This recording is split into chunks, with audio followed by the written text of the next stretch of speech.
49 சங்கீதம். ஜனங்களே, நீங்கள் எல்லாரும் இதை கேளுங்கள். பூமியின் குடிகளே, சிறியோரும் பெரியோரும் ஐஸ்வர்யவான்களும் எளியவர்களுமாகிய நீங்கள் எல்லாரும் ஏகமாய் செவி கொடுங்கள்.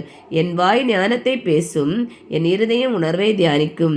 என் செவியை ஓமை மொழிக்கு சாய்த்து என் மறைபொருளை சுரமண்டலத்தின் மேல் வெளிப்படுத்துவேன். என்னை தொடர்கிறவர்களுடைய அக்கிரமம் என்னை சூழ்ந்து கொள்ளும் தீங்கு நாட்களில் நான் பயப்பட வேண்டியதென்ன? தங்கள் செல்வத்தை நம்பி தங்கள் திரளான ஐஸ்வர்யத்தினால் பெருமை பாராட்டுகிற ஒருவனாவது தன் சகோதரன் அழிவை காணாமல் இனி என்றென்றைக்கும் உயிரோடு இருக்கும்படி இதத்தினாலாவது அவனை மீட்டு கொள்ளவும் அவன் நிமித்தம் மீட்கும் பொருளை தேவனுக்கு கொடுக்கவும் கூடாது. அவர்கள் ஆத்தும மீட்பு மிகவும் அருமையாயிருக்கிறது, அது ஒருபோதும் முடியாது. ஞானிகளும் மரித்து அஞ்ஞானிகளும் நிர்மூடரும் ஏகமாய் அழிந்து தங்கள் ஆஸ்தியை மற்றவர்களுக்கு வைத்து போகிறதை காண்கிறான்.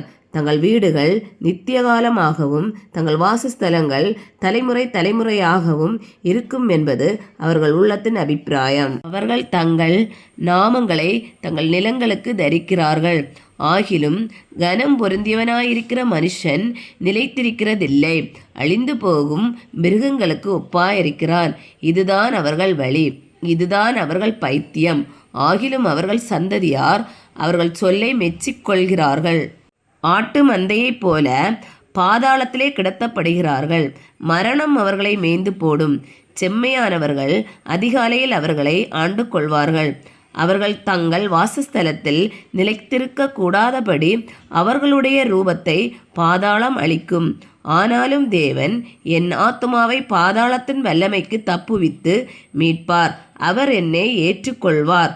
ஒருவன் ஐஸ்வர்யவனாகி அவன் வீட்டின் மகிமை பெருகும் போது நீ பயப்படாதே. அவன் மரிக்கும் போது ஒன்றும் கொண்டு போவதில்லை. அவன் மகிமை அவனை பின்பற்றி செல்வதும் இல்லை. அவன் உயிரோடு இருக்கையில் தன் ஆத்துமாவை வாழ்த்தினாலும் நீ உனக்கு நன்மையே நாடினாய் என்று மனுஷர் அவனை புகழ்ந்தாலும் அவன் என்றென்றைக்கும் வெளிச்சத்தை காணாத தன் பிதாக்களின் சந்ததியை சேருவான். கனம் பொருந்தியவனாயிருந்தும் அறிவில்லாத மனுஷன் அழிந்து போகும் மிருகங்களுக்கு ஒப்பாயிருக்கிறான். ஆமென்.